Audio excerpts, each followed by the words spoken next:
আশা করি ভালো আছেন সবাই। আমিও আছি ভালো। দীর্ঘদিন পরে ভিডিওতে আসলাম। ইচ্ছে ছিল নিজের কিছু ব্যক্তিগত কাজ কমপ্লিট করার পরে আমি নিয়মিত ভিডিওতে আসব, কিন্তু বেশ কিছু ব্যাপার যেগুলো আসলে আর সহ্য করা যাচ্ছে না, আনটলারেবল পর্যায়ে চলে গিয়েছে, সেগুলো নিয়ে কথা না বললেই নয়। নিজেকে সংযত করতে পারলাম না বলে আজকে ভিডিওতে আসা। আশা করি আপনারা আমার ভিডিওটি শেষ অবধি দেখবেন। শুধু দেখলেই হবে না, বুঝতে চেষ্টা করতে হবে। একটা খুশির খবর দেখলাম আজকে, সেটা হইতেছে মার্ক জুকারবার্গ, অর্থাৎ মার্ক জাকারবার্গ, ফেসবুকের প্রতিষ্ঠাতা, উনি $23 মিলিয়ন ট্রাম্পের বাড়ির কাছে একটা বাড়ি কিনছে। ওকে, অর্থাৎ সে ট্রাম্পের প্রতিবেশী, নেইবারহুড। বিরাট বড় ব্যাপার। কিন্তু না, যখনই আমার মনে পড়লো আমাদের একজন জয়গুরু জগন্নাথ, অর্থাৎ গুরুজয় আছেন, যার সেমিস্টার ফিসি, আপনার এক সেমিস্টার ফিসি গিয়েছিল 400 কোটি বাংলাদেশি টাকা। 23 মিলিয়ন মানে প্রায় 300 কোটি বাংলাদেশি টাকা। অর্থাৎ গুরুজয়ের এক সেমিস্টারের ফির কাছে মার্ক জুকারবার্গের ওই টাকাটা কিছুই না, ওই বাড়ির টাকাটা কিছুই না। বাড়িটা দেখলাম মাশাআল্লাহ হেবি সুন্দর। যদিও এক জীবনে এত কিছু দরকার নয়, সে টোটাল $20 বিলিয়ন মালিক, মেটার মালিক যিনি, অর্থাৎ মার্ক জাকারবার্গ। যাই হোক, আমার আলোচনার প্রসঙ্গটি সেটা নয়, জাস্ট একটু মজা করলাম যে একজন $20 বিলিয়ন মালিক মাত্র 300 অর্থাৎ 23 মিলিয়ন টাকায় একটি বাড়ি কিনেছেন, কিন্তু আমাদের দেশ থেকে এইরকম ভাবে বিলিয়ন বিলিয়ন ডলার দেশের বাইরে পাচার হয়ে গিয়েছে, যেটা দেখার কেউ ছিল না, বা ছিল। ইচ্ছে করে হোক বা অনিচ্ছায়, ইচ্ছে করে বাংলাদেশটাকে তলাবিহীন ঝুড়ি করা হয়েছে, এটা আমরা সবাই জানি। প্রসঙ্গ সেটিও না। প্রসঙ্গ হলো ঈদ-চাঁদ সবই গেল,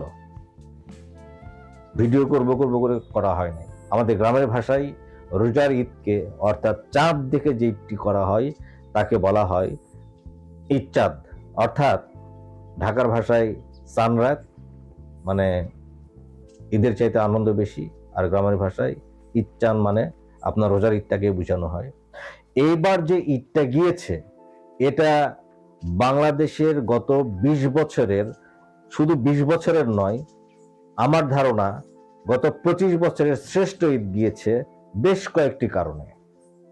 একটি হচ্ছে মানুষ নির্বিঘ্নে তার জন্মস্থানে পৌঁছাইতে পেরেছে। যারা ঢাকার বাইরে ঈদ করতে চেয়েছে বা যাদের বাড়ি ঢাকার বাইরে, তারা নির্বিঘ্নে পৌঁছাইতে পেরেছে, সবার সঙ্গে সুন্দরভাবে ঈদ করেছে। জিনিসপত্রের দাম নাগালের ভেতরে ছিল, সহনীয় পর্যায়ে ছিল, কোনো লোডশেডিং ছিল না। মানুষ একটা অভূতপূর্ব একটা ঈদ পালন করেছে এবার, অবাক করার মতো, যেটা এই বয়স পর্যন্ত যতটুকু আমি দেখেছি তাতে অনেকের দেখা যায় যে ঢাকায় শুধু চাকরি বাকরি তো জীবনের লক্ষ্য নয়, অনেকেই ব্যবসা বাণিজ্যও করে। অনেকের মাথায় এরকম একটা শর্ট সময় থাকে যে ঈদের আগে, অন্ততপক্ষে একদিন আগে পর্যন্ত ব্যবসা করব, বা তার ব্যবসা প্রতিষ্ঠানে থাকবে, এবং ঈদের আগের দিন রাতে রওনা দিবে, সারা রাতে চলে আসবে, এবং সকালে সে, মানে পরিশ্রম যেটা বলে আর কি, সেটা সে করতে রাজি। তার সংসারের জন্য হোক, নিজের জন্য হোক, নিজের স্বপ্ন পূরণের জন্য হোক, করতে রাজি। পরের দিন সে তার আত্মীয় স্বজন, পরিবার পরিজনের সঙ্গে ঈদের মাঠে যাবে, কিন্তু হয়তোটা কি সে উঠছে ঈদের আগের দিন রাতে, অথবা অনেকে উঠছে তারও আগের দিন রাতে, দেখা যায় যে ঈদের দিন বিকেলে এসে পৌঁছাইছে, অথবা তার পরের দিন তার গন্তব্য পৌঁছাইছে। দীর্ঘ যানজট, 15 kilometre, 20 kilometre, 25 kilometre, 30 kilometre, Savar থেকে শুরু করে, বাইপাইল থেকে শুরু করে টাঙ্গাইল পর্যন্ত, গাজীপুর পর্যন্ত, মানে এরকম আমি নিজেই ওয়ান্স আপন টাইম আমি ঢাকায় থাকতাম, আমি দেখেছি। এমনও সময় গিয়েছে যে আমাকে আমার বাইক নিয়ে ঢাকা থেকে ঈদ করতে আসতে হয়েছে, টিকিট পাই নাই, কালোবাজারি, বিভিন্ন রকম ব্যাপার স্যাপার, যেগুলো সিন্ডিকেট, যেটা এক কথায় বলে। আগে ব্ল্যাকে সিনেমায় টিকিট বিক্রি হইতো, ব্ল্যাকে অগ্রিম একদল টিকিট কেটে নিয়ে যেত, এবং সে সময় সিনেমার প্রচলন ছিল, মানুষজন হুমড়ি খেয়ে হলে যেত বিনোদনের জন্য, যে যুগটা এখন পাল্টিয়েছে। ওকে, কিন্তু এবার যে ঈদ হয়েছে, সেই ঈদটা গত 20 বছরের শ্রেষ্ঠ ঈদ, যেটা অনেকেরই সহ্য হচ্ছে না। এই শ্রেষ্ঠ ঈদটা কিভাবে সম্ভব হইল?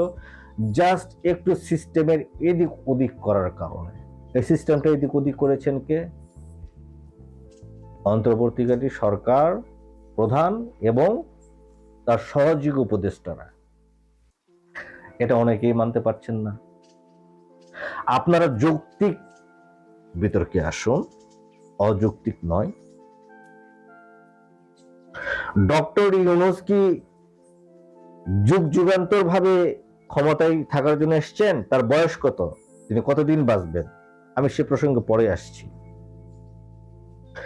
কিছু কিছু লোক আছে যে তার এতটুকু সফলতা মেনে নিতে পারে না, আবার কিছু কিছু রাজনৈতিক দলও আছে তার পিছনে তো লেগেই আছে তাকে প্রথম থেকে অসহযোগিতা করা। এটা করা যাবে না, ওটা করা যাবে না, ও করা যাবে না, তেন করা যাবে না। কেন ঠেঙ্গাইতেছে না আপনাদেরকে? আমি দলের নাম নিতে চাই না। ফ্যাসিস্ট সরকারের লোকজন ঠেঙ্গাচ্ছে কিনা, তারা দিনে দুপুরে এখন যেটা 1 ঘন্টার মিছিল, সেটা 1 সেকেন্ডের হওয়া মানেও অনেক কিছু। আপনারা রাজনীতি করেন, আপনারা বোঝেন সেটা হচ্ছে কিনা। কিছুদিন আগে খুলনায় হইল কয়েকটা, ঢাকা এয়ারপোর্টে হইল। হ্যাঁ, আপনারা শঙ্কিত নন, এই আপনারাই এই দলটাকে নিষিদ্ধ হতে দেন নাই। আপনারা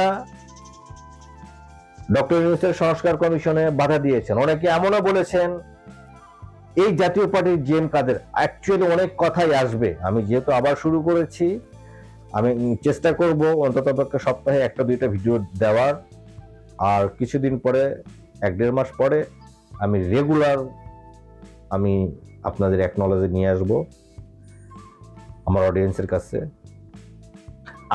আমার পরিচয়, বড় পরিচয়, আমি একজন সাধারণ আমজনতা, আমার কোনো রাজনৈতিক পরিচয় নেই। জাস্ট লাইক ডক্টর ইউনূসের কোনো রাজনৈতিক পরিচয় নেই। আজ যদি তার একটা রাজনৈতিক দল থাকতো, তার যদি কর্মী থাকতো, তাকে এরকম হেনস্থা করতে পারতো না, তাকে টার্গেট করে কেউ অশালীন বক্তব্য দিতে পারতো না। এর ফাঁকে একটু বলে রাখি, অনলাইন অ্যাক্টিভিস্ট অনেকেই আছেন যারা ভদ্রভাবেই কথা বলেন, যারা কোনটা করলে ভালো হবে, কোনটা করলে মন্দ হবে, কোনটা মন্দ হচ্ছে। হ্যাঁ, আমরা সরকারের সমালোচনা করব, আর আমরা গণতন্ত্রের পক্ষে। ইনি কোনো নির্বাচিত, অর্থাৎ ডক্টর ইউনূসের সরকার কোনো নির্বাচিত সরকার নয়, কোনো গণতান্ত্রিক সরকার নয়। তাকে আজ হলে ক্ষমতা ছাড়তে হবে, কাল হলেও ছাড়তে হবে। তিনি মাঝখানে একটা সময় চেয়েছেন, ডিসেম্বর টু জুন। আমরা দেখি না, দেখতে দেখতে তো সময় চলে যায়। অলরেডি এই বছরের 4টি মাস শেষ হয়ে গিয়েছে। হ্যাঁ, আর কয়েকটা মাস ধরতে পারবো না? মানে কিসের ভয় আপনাদের? এখন তো আওয়ামী লীগ ফিল্ডে নেই, ফ্যাসিস্ট সরকারের দল তো ফিল্ডে নেই, তারা তো পালিয়ে বেড়াচ্ছে। বাংলাদেশকে তলাবিহীন ঝুড়ি করে তারা পালিয়ে বেড়াচ্ছে। তলাবিহীন ঝুড়িতে এখন নতুন করে ঝুড়ির তলা লাগানোর চেষ্টা করছেন যে ব্যক্তিটা, যে তারও ভুল ভ্রান্তি আছে, তাকে যারা গাইড করছে বা কিছু উপদেষ্টা সেখানে আসতেছে যেগুলো আসার কথা নয়, যাদের অনেক ইয়ে আছে, বিভিন্ন রকম স্টিগমাটা আছে, তারা ফ্যাসিস্ট সরকারের দোসর ছিল, তারপরেও এ ধরনের কিছু ব্যক্তিকে উপদেষ্টায় নিয়োগ দেওয়া হচ্ছে, সেগুলো পরের কথা, এগুলো নিয়ে কথা বলা যাবে। যেগুলো ভুলকে সেগুলো ভুল বলা হবে, যেগুলো সঠিক সেগুলো সঠিক করা বলা হবে, আর যেগুলোতে সহযোগিতা করার দরকার সেগুলোতে সহযোগিতা করা হবে, যেগুলো সমালোচনার দাবিদার সেগুলো সমালোচনা করা হবে। That's it. আমি কোনো পার্টির নাম নিচ্ছি না, কিন্তু একজন রাজনীতিবিদকে আমার খুব ভালো লাগে, যদিও আমি ব্যক্তিগতভাবে যদি না পাগল হয়ে থাকি, আমার অবশ্যই একটা রাজনৈতিক দর্শন থাকবে, আমার একটা রাজনৈতিক দলকে একটা সাপোর্টিভ মনোভাব থাকবে, আমি নিশ্চয়ই কাউকে না কাউকে ভোট দিব। রিজনট ইট? আমি যদি বলি যে দিব না, আমি কাউকে রাজনৈতিকভাবে ইয়ে করি না, সাপোর্ট করি না, পছন্দ করি না, এটা একটা ডাহা মিথ্যা কথা হবে, আমি সেটা বলবো না। ব্যারিস্টার নামে একজন লোক আছে, আমি তার নামও বলতে পারি, আপনারা নিশ্চয়ই আমার মতো অনেকেই তাকে পছন্দ করেন, তার ন্যায়সঙ্গত কথা, তার যুক্তি, তার লজিক, তার হায়ার এডুকেশন, এভরিথিং ইজ আমার ভালো লাগে।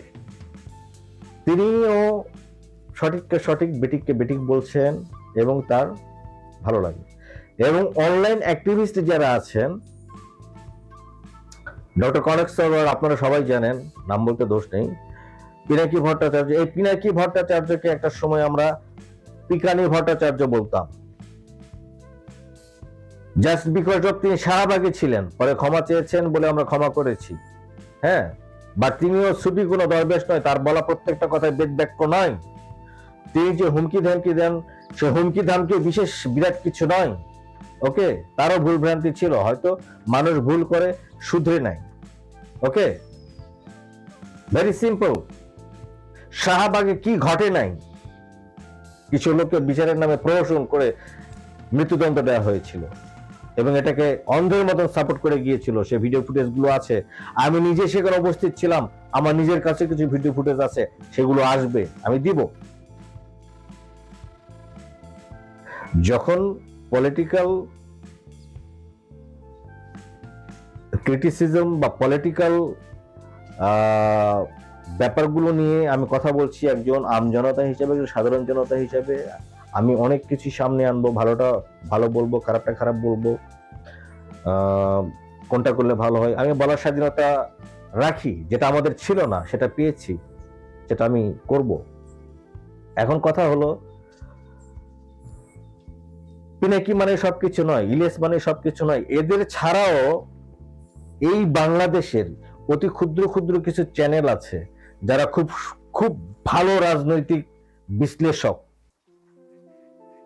ইভেন আমি অবাক, গত 3 দিন আগে আমি পিনাকির একটা ভিডিও দেখলাম, তার ঘন্টা 3 আগে বা 4 ঘন্টা আগে আমি একজনের একটা ভিডিও দেখেছি, তার চ্যানেলে যে কথাগুলো তিনি বলেছেন সেটাকে একটু ঘুরে পেঁচে পিনাকি সাহেব বলেছেন তার ভিডিওতে। আপনি যদি জানতে চান তাহলে আমি সেটা দিতে পারবো, আমি সবগুলি সেভ করে রেখেছি এবং সেভ করার জন্য ডাউনলোড করতে হয় না, জাস্ট আপনি সেভ বাটনে চাপ দিলে সেভ হয়ে যায়, একটা লাইক দিয়ে রাখলে আপনার সেটা আপনার লিস্টে চলে সেভ হয়ে থাকে। সো ওনার থেকেও বড় বিশ্লেষক আছে এবং তার এই যে ছোট ছোট কিছু চ্যানেল আছে আপনারা দেখবেন, যারা বয়োজ্যেষ্ঠ লোক, তারা সুন্দরভাবে কিছু জিনিস বিশ্লেষণ করে তাদের মতো করে। আমি তাদের ফলো করি, আমি তাদের কথা শুনি, আমি পিনাকির কথা নিয়ে পড়ে নেই, আমি ইলিয়াসের কথা নিয়ে পড়ে নেই, আমি ডক্টর কনক স্যারের কথা নিয়ে পড়ে নেই, আমি আমার মতো করে কথা বলি। এবং প্রত্যেকটা অনলাইন অ্যাক্টিভিস্টের নিজস্ব একান্ত নিজস্ব সিগনেচার তৈরি করা জরুরি। আমাদের এই দেশকে ভালোবাসলে এবং আপনার চ্যানেলটা যদি পলিটিক্যাল ভিউ বা পলিটিক্যাল অ্যাঙ্গেল থেকে হয়ে থাকে, তাহলে অবশ্যই আপনাদেরকে এই জিনিসটা করতে হবে। যে কথাই আসছিলাম, এখন টিকটকার আর টেবিল টকারদের মধ্যে কোনো পার্থক্য পাওয়া যায় না। কেন পাওয়া যায় না জানেন? টিকটকাররা যেখানে ফাঁকা পায় সেখানেই লেদে দেয়। ম্যাক্সিমাম টেবিল টকাররাই যেখানে ফাঁকা পায়, যেখানে কথা বলার সুযোগ পায়, একটা টেবিল চেয়ার পাইলো, একটা চ্যানেল পাইলো, হাইকে দিল। ঠিক আছে? কিন্তু এই টেবিল টকার আর টিকটকার, যারা রিয়েল টেবিল টকার অর্থাৎ টকশো করে, তাদের মধ্যে বিজ্ঞ ব্যক্তিরাও আছে, অভিজ্ঞ ব্যক্তিরাও আছে। আমি পার্টিকুলার একজনের উপর এতটাই বিরক্ত যাদের টিকটকারদের সাথে ছাড়া আমি তুলনা করতে পারতেছি না। এই মাসুদ কামাল, তার মনে দুর্গন্ধ, তার কথায় দুর্গন্ধ, তার চিন্তা চেতনায় দুর্গন্ধ, তার এভরিথিং এ দুর্গন্ধ, তার গায়েও দুর্গন্ধ আমি নিশ্চিত, এবং তার মুখেও দুর্গন্ধ আছে। তিনি কোনো কিছু স্বাভাবিকভাবে নিতে পারেন না। তার ভিডিও আমি অনেক দেখেছি, অনেক দিন থেকে দেখেছি। সে জার্নালিজমে তার ডিগ্রি থাকতে পারে, তার হার্ভার্ড থেকে ডিগ্রি থাকতে পারে, দুর্জন বিদ্যায় হলেও পরিত্যাজ্য। অনেকে মানে সব সময় এই বর্তমান সরকারের পিছনে কিটির কিটির কিটির কিটির করতেই আছে। তিনি কোনো গঠনমূলক কথা বলতে পারে না। আওয়ামী লীগের সময় বিএনপি এগেনস্টে কথা, জামাতের এগেনস্টে কথা, জামাতের বর্তমান সময়ে সে ফ্যাসিস্টের বিপক্ষে কিছুদিন কথা বললো, শেখ হাসিনার বিপক্ষে কিছুদিন কথা বললো, এখন লেগে পড়ছে সে ডক্টর ইউনূসের বিপক্ষে। Vote vote vote. সে ইভেন জিএম কাদের বলেছে যে এই বদমাইশ অন্যতম দোষক, আওয়ামী লীগের অন্যতম দোষক, যে আওয়ামী লীগ যে কর্মকাণ্ডটা চালিয়েছে গত 17 বছর, এই 17 বছর যে তাণ্ডবটা চালিয়েছে বাংলাদেশের মানুষকে গুম খুম হত্যা এবং যেই ইয়েটা করা হয়েছে, বাক স্বাধীনতা একটু কেড়ে নেওয়া হয়েছিল, এর পিছনে অন্যতম দোষক সো কল্ড পাঁচাটা জাতীয় পার্টি। এই জিএম কাদের, এই জাতীয় পার্টির তো কোনো মা বাপ নাই তো। হ্যাঁ, এই জিএম সব কথাই আসবে আর কি। আমি অনেকদিন পর ভিডিও করছি তো একবার অনেক কথা বের হয়ে আসছে, গুছিয়ে হয়তো এভাবে বলতে পারছি না, বাট যারা বোঝার তারা ঠিকই বুঝে নিবে। কারণ ইন্টেলেকচুয়াল পার্সন গুলো নাকে মুখে কথা বলে, আমার এখন সেই অবস্থা হয়েছে। যদিও আমি ইন্টেলেকচুয়াল পার্সন না, আমি একজন সাধারণ লোক, কিন্তু অনেক দিনের তথ্য জমানো আছে, তো আমি একটু গুছিয়ে বলতে চেয়েছিলাম কিন্তু পারছি না, নিজেকে কন্ট্রোল করতে পারছি না, কারণ ধৈর্যের একটা লিমিট আছে। তো এই আপনার যে জাতীয় পার্টি জিএম কাদের বলেছে যে ডক্টর ইউনূস যে সংস্কারগুলো করছে সেটা তার ক্ষমতাকে দীর্ঘায়িত করার জন্য। কিরকম স্টুপিড কথাবার্তা। মেন পয়েন্টে আসি। এইবার ঈদের এই যে স্বস্তিদায়ক দ্রব্যমূল্যের নিয়ন্ত্রণ,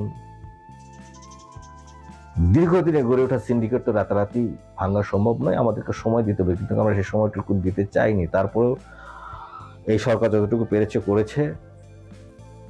আপনার স্বস্তিতে বাড়ি ফেরা, কোনো যানজট ছিল না এবং রাস্তা ফাঁকা ছিল, দ্রব্যমূল্যের দাম সহনীয় পর্যায়ে ছিল, একেবারেই সহনীয় পর্যায়ে ছিল, মানুষ খুব খুশি, ঈদ করে খুবই খুশি, এবং আপনার লোডশেডিং একেবারে যেটা জিরো বলা যায়। আমার এই এলাকায় এই একেবারে প্রত্যন্ত নওগাঁ ডিস্ট্রিক্টের মতো একটা জায়গা, ঢাকা থেকে অনেক দূর, এই জেলা শহরে যেখানে মানে এইগুলোতে তো গন্তির মধ্যে ধরতো না, ওরা ইচ্ছে করে লোডশেডিং করতো বিগত ফ্যাসিস্ট সরকার। সেখানে আমি দেখেছি মাত্র 2 থেকে 3 বার রমজান মাসে, ম্যাক্সিমাম 10 মিনিট মনে হয়, একবার 2-3 বার ইলেকট্রিসিটি গিয়েছে, তার মধ্যে 10 মিনিট ম্যাক্সিমাম ছিল না। তো এই সব কিছুর কারণে আমরা বাঙালি তো একটু সেন্টিমেন্টাল, এই সেন্টিমেন্টাল, তাদের একটু সেন্টিমেন্টের ব্যাপারটা, একটু সেন্টিমেন্টের পারদটা একটু হাই হয়ে গিয়েছিল। ঈদের পরে সোশ্যাল মিডিয়াতে যাওয়ার পরে সবাই, কেউ বলছে 5 বছর আমরা ইউনূস সরকার চাই, কেউ বলছে 10 বছর চাই, কেউ বলছে আমৃত্যু চাই। আপনারাও দেখেছেন, আমি যা দেখেছি সেটা আপনারাও দেখেছেন, isn't it? Okay, fine. এখন ইউনূস সাহেবও দেখেছেন, আমার দৃঢ় বিশ্বাস। কিন্তু ইউনূস সাহেব আমি মনে করি যে বাংলাদেশের রাষ্ট্রপ্রধান হয়ে যতটা না সম্মান পান তার থেকে বেশি সম্মান তিনি রাষ্ট্রপ্রধান না থাকলে পাবেন। তো বাংলাদেশের পাওয়ার তার কাছে, তিনি আর বাঁচবেনই বা কয় বছর? তিনি এমন কিছু করবেন না যা তার সারা জীবনের অর্জনটাকে ধূলিসাৎ করে দেয়। এটা একটা সিম্পল একটা রিক্সাওয়ালাও বোঝে। মাসুদ কামাল আপনি বোঝেন না?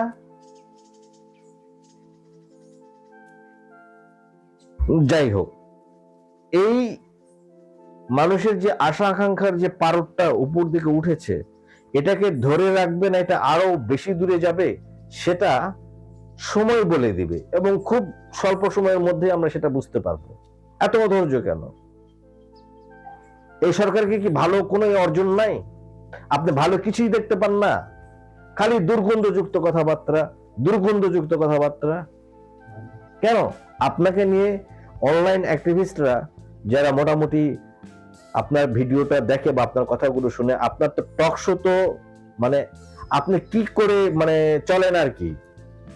আপনি তো কোনো ফিজিক্যাল কোনো পেপারে মনে হয় না লেখেন, আপনি টক শো করে পেট চালান আর নিজে দুটো চ্যানেল খুলছেন, তাই না?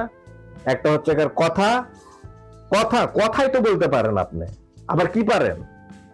হ্যাডম থাকলে তো নামান না, ইউনিসের নামাই দেন, ঘাট ধরে নামাই দিয়ে আপনি কারে বসাবেন বসান।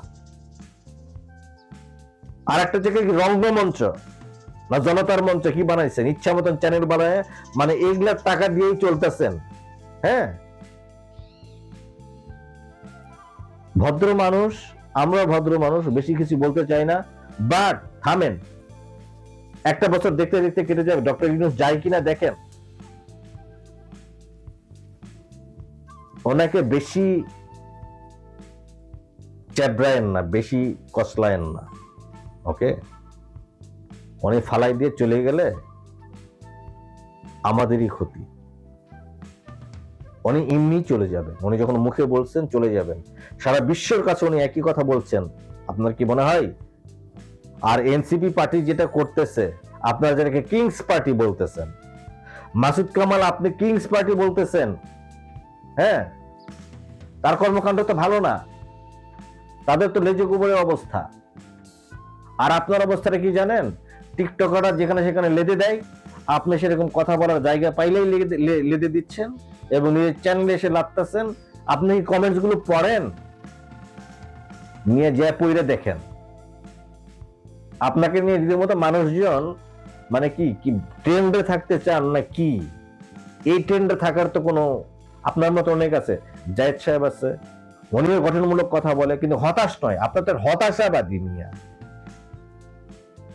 মানুষের বিরক্তির চরম পর্যায়ে চলে গেছেন আপনি। সব সময় আপনি ইউনূস সাহেবের পিছনে। কি আমরা কি ইউনূস অন্ধ হয়ে আছি? আমরা গণতন্ত্র চাই না? আমরা ভোট দিতে চাই, যে ভোটের জন্য এত কিছু, আমরা ভোট দিতে চাই।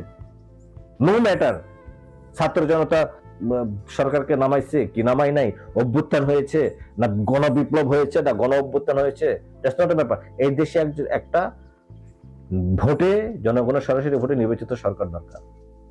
অথবা যদি ইউনূস টিকে থাকতে চায় বা ইউনূসের কাজকে জনসমর্থন, তার কোনো রাজনৈতিক দল নাই, তার কোনো রাজনৈতিক কর্মী নেই, তিনি কোনো রাজনৈতিক দলের প্রধান নন, কিছুই নন, আমরা তাকে নিজে বসাইছি সেখানে, ওকে? আর সকল উপদেষ্টার অনেক কাজকর্ম নিয়ে কথাবার্তা বলতে হবে, তাদের অনেকেই চুপ করে আছে, অনেকেই পয়সা কামাই করতেছে, এটাও যেমন সত্য, ঠিক আছে? আর ঘাঘুমাল, গ্রামের ভাষায় ঘাঘুমালের একটু চুপ করেই থাকে। হ্যাঁ, একজন লেখক বলেছিলেন যে মিসকা শয়তানদের পাছায় যদি আপনি সুচ দিয়ে ঘুটে দেন না, উনি মুচকি একটা হাসি দিবে, যতই ব্যথা পাক না কেন। হ্যাঁ, কিছু আছে, এগুলো নিয়ে কথা বলা হবে। কিছু উপদেষ্টা আছে, এদেরকে সুচ দিয়ে ঘুটাচ্ছি আমরা, বাট কথা বলতেছে না। হ্যাঁ, তাদের কর্মকাণ্ড ভালো নয়, তারা দোষর ছিলেন। যেখানে পুরা সিস্টেম করাপ্টেড, আগের ভিডিওগুলোতে বলেছি যে ডিএনএ টেস্ট করে করে আপনার প্রশাসনের লোক ঢুকানো হয়েছে। এই লোকগুলো যদি চিরুনি অভিযান করে, অ্যাটলিস্ট হলেও যদি 90% বা 80% যদি আপনার কম্বিং না করা হয়, তাহলে আপনি যে ভোটটা চাচ্ছেন, আপনি কিভাবে শিওর? আপনি মনে করছেন আওয়ামী লীগ নাই, ফিল্ডে নাই দেখে আপনারা বিরাট রাজনৈতিক দল হয়ে গিয়েছেন, আপনারা ভোট দিলেই ক্ষমতায় চলে যাবেন। আজকে একটা খবর জাতীয় দৈনিকে এসেছে যে তিস্তা সেতুতে আপনার টোল প্লাজায় জনৈক্য দলের কয়েকজন আপনার আক্রমণ করে 5 জন আহত হয়েছে, 14 লক্ষ টাকা লুট করে নিয়ে গিয়েছে। মানে এটা ডক্টর ইউনূসেরই আর কি বলে ব্যর্থতা। উনি কেন আপনার আইন শৃঙ্খলা রক্ষাকারী বাহিনীকে ইউজ করতে পারতেছেন না সেটাও আমরা জানি। আমরা সবকিছু নিয়েই আলাপ করব। এত দ্রুত হতাশ হওয়ার কি আছে? দেখতে দেখতে 1 বছর কেটে যাবে, এর মধ্যে আমরা একটু সমালোচনা করে তার ভুলগুলো ধরিয়ে দেই না কেন? এতে তো আখেরে আপনার আমার কোনো ক্ষতি নেই। ইলেকশন হতেই হবে এই দেশে। ইউনূস ক্ষমতা, ইউনূসের বয়স কত? একটা মানুষ কয় বছর বাঁচে? হ্যাঁ, সবাই তোর মাহাতির মোহাম্মদ না যে না 99 বছর বয়সে যে হচ্ছে ইলেকশন করবে। উনি বিরাট বড় মাপের রাজনীতিবিদ, তাকে নিয়ে আমার কথা বলার কিছু নেই। আমি দীর্ঘদিন মালয়েশিয়াতে থেকে এসেছি। হ্যাঁ, মানে স্টাডি কারণে আমাকে সেখানে থাকতে হয়েছে। আমি মালয়েশিয়ার ইলেকশন দেখেছি, সরকার চেঞ্জ হয়, জনগণ বুঝতে পারে না। আর আমাদের এখানে সরকার চেঞ্জ হয়, আগে তো একদম মানে হরতালের পর হরতাল, মানে কি মানে ইলেকশন মানে অনেক কিছু। হ্যাঁ, আমি সার কথা এই যে মাসুদ কামাল সাহেব, আপনি এইসব আলতু ফালতু কথা বলেন না। টক শো থেকে যে 2টা পয়সা পান, নিজে সংসার চালান। আমি ধরে নিলাম 2000 টাকা, তারপরে মাস শেষে বেশ ভালোই টাকা হয়। অনেকগুলো টক শোতে পেঁচাল পারেন, নিজে 2টা চ্যানেল করছেন, কিন্তু সরকারের এই পশ্চাৎ দেশে আঙ্গুল দেওয়ার চেষ্টা করেন না। যদি সরকার ইউনূস শিক্ষিত লোক এবং আপনাদের মতন লোকদের মুখ কিভাবে বন্ধ করতে হয় সেটা সে জানে। আপনাদের পশ্চাৎ দেশে আঙ্গুল দেওয়ার চেষ্টা করবেন, ওই আঙ্গুল আপনার ঘুরে আপনার পশ্চাৎ দেশে দেওয়া হবে। ইউনূস চলে যাবে, ইউনূসের জন্য কেউ বসে নাই। কিন্তু জনগণের সেন্টিমেন্টকে বোঝার চেষ্টা করেন। তিনি সেন্টিমেন্টের পারদও দেখেছেন, সেটাকে তিনি আগায় নিবেন না সেটাকে ফালাই নিচে পড়ে যেতে মানে পড়ে যাওয়ার জন্য দায়ী থাকবেন, সেটা তিনি নিরূপণ করবেন। বাট তাকে 1 বছর সময় আপনারা দিন, না দিন, বাট তাকে ব্যক্তিগতভাবে কোনো আলোচনা করেন না, অ্যাটাক করেন না। সে আপনার রাধা ভাতের ছাই দেয় নাই। আপনার ট্রেন্ডিং এ থাকতে হবে, 2টা পয়সা কামাই করতে হবে, দ্যাটস ওকে এন্ড ফাইন। কামাই করুন না, কে নিষেধ করছে আপনাকে? এইসব ফালতু কথা বলে নয়। আপনার মতো ফালতু লোকদের জন্য আপনি কমেন্ট সেকশনে যান, পড়েন, আরো অন্যান্যদের যান। আপনি চারিদিকে চোখ কান খোলা রাখেন। কি মনে করেন আপনি যা বলে ছেড়ে দিলেন সেটাই জনগণ খেয়ে নিচ্ছে? আমি তো খাচ্ছি না, আমার তো অনেকেই খাচ্ছে না। দেখেন আপনার ব্যাপারে কি বলা হয়। আর কিছু বললাম না, সরি দর্শক, ভালো থাকবেন সবাই।